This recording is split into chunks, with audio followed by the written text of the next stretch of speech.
सोनाकॉम आपकी अगर आप देखें प्रेफर्ड पिक है और 603 पे ट्रेड करता हुआ। और पिछले मेरे ख्याल से मैं जब चंदन से बात कर रहा हूँ पिछले 10-15 दिन से, आई थिंक क्लाइंट्स को इन लोगों ने खूब एडवाइस भी किया है स्टॉक 603 पे 580 और 576 और इनफैक्ट 560 की ट्रैजेक्टरी तो मैं ही चंदन को सुन रहा हूँ।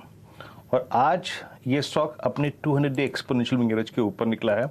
एक बार चार्ट रखिएगा प्लीज़ ज़रा इसका, और कैंडलस्टिक चार्ट रखिएगा। और वॉल्यूम्स तो खैर देखिए कोई बहुत सरप्राइजिंग नहीं है इनफैक्ट, बट प्राइस पैटर्न इसका बहुत आकर्षक है और एक अच्छी स्लोपिंग डाउनवर्ड ट्रैजेक्टरी से स्टॉक बाहर निकलने की तैयारी कर रहा है। तो इस स्टॉक पे नज़र रख के चलिएगा। लेकिन अब थोड़ा सा देखिए विषय को बदलते हैं और आपको एक खबर बताते हैं कि मतलब इनफैक्ट ये खबर आपको CNBC आवाज़ ने पहले भी दी थी कि, और जिसकी पुष्टि भी हुई है कि जो सरकार है वो जल्द ही जो 5G स्पेक्ट्रम है उसकी जो नीलामी की प्रक्रिया है वो शुरू करने वाली है। कब तक होगी ये प्रक्रिया शुरू, कितनी तैयारियां हो चुकी हैं, बातचीत करने के लिए मेरे सहयोगी इस वक्त असीम हमारे साथ जुड़ चुके हैं। असीम, बताइए प्रक्रिया कहाँ किस स्टेज में है और कब से नीलामी की जो प्रोसेस है वो शुरू होगी?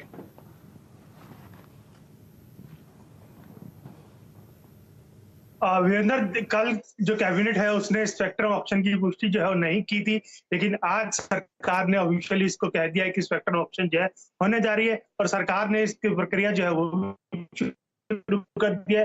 कंपनी मंगाने की शुरुआत आज से ही हो गई है और 18 कंपनियां जो है 8 जुलाई तक आवेदन जो है वो कर सकती हैं। 26 जुलाई को स्पेक्ट्रम की नीलामी जो है होगी और कंपनियां नीलामी के बाद स्पेक्ट्रम हासिल करके अक्टूबर में अपनी सेवाएं जो है वो शुरू कर सकती है। ये बता दूं कि सरकार जो है नो स्पेक्ट्रम बैंड की नीलामी जो है वो कर रही है। तो नीलामी के लिए रखी गई जो स्पेक्ट्रम है उसकी कीमत 4.5 लाख करोड़ रुपए के आसपास है। तो सरकार ये चाहती है कि ज्यादा से ज्यादा कंपनियां जो स्पेक्ट्रम की नीलामी में हिस्सा लें बढ़ चढ़ के और उस नीलामी से रेवेन्यू जो मिले और कंपनियां जल्द से जल्द 5G सर्विसेज जो है वो शुरू करे। तो काफी सारी कंडीशन जो है टेलीकॉम कंपनियों के लिए आसान जो है वो भी कही गई है। कंपनियों को 20 साल के अंदर पेमेंट जो है वो देना होगा, कोई अपफ्रंट पेमेंट जो है वो नहीं देना होगा। 10 साल के बाद अपने स्पेक्ट्रम वापस करना चाहे तो वो भी कर सकती हैं। स्पेक्ट्रम यूज चार्ज को जो है वो पूरी तरह से खत्म जो कर दिया है। तो काफी सारी कंडीशन जो है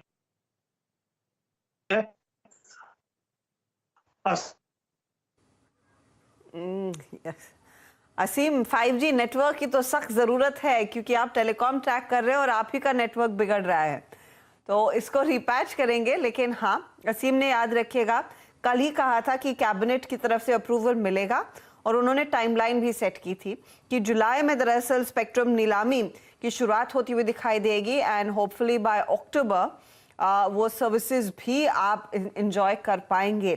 तो अब वो डेट सामने आ गए हैं। सरकार 72 गीगाहर्ट्ज स्पेक्ट्रम की नीलामी करने वाली है और ये 8 जुलाई को आवेदन मंगाए जाएंगे। तो जुलाई का महीना डेडिकेटेड रहेगा स्पेक्ट्रम ऑक्शन के लिए और उसके बाद तैयारी होगी अक्टूबर में दरअसल इसको लॉन्च करने के लिए।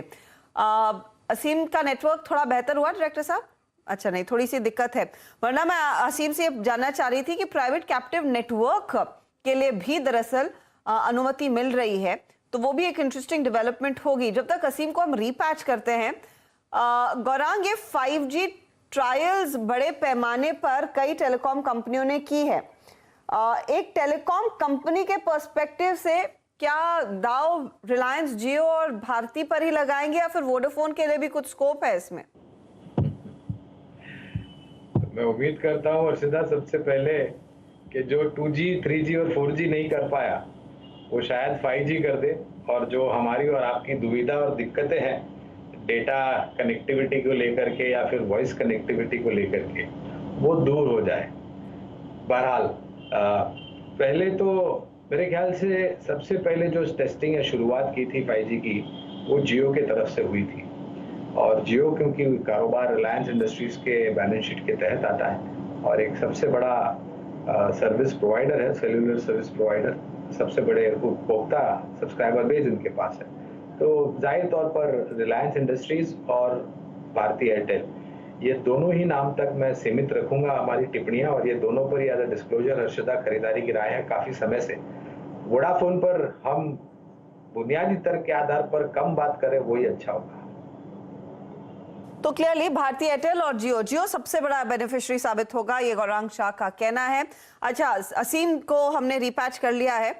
असीम, ये TCN यानी कि जो प्राइवेट कंपनियां हैं, जो कैप्टिव नेटवर्क है, उसके लिए भी क्या मंजूरी मिली है? क्या निजी कंपनियां भी पार्टिसिपेट करेंगी इस बारी?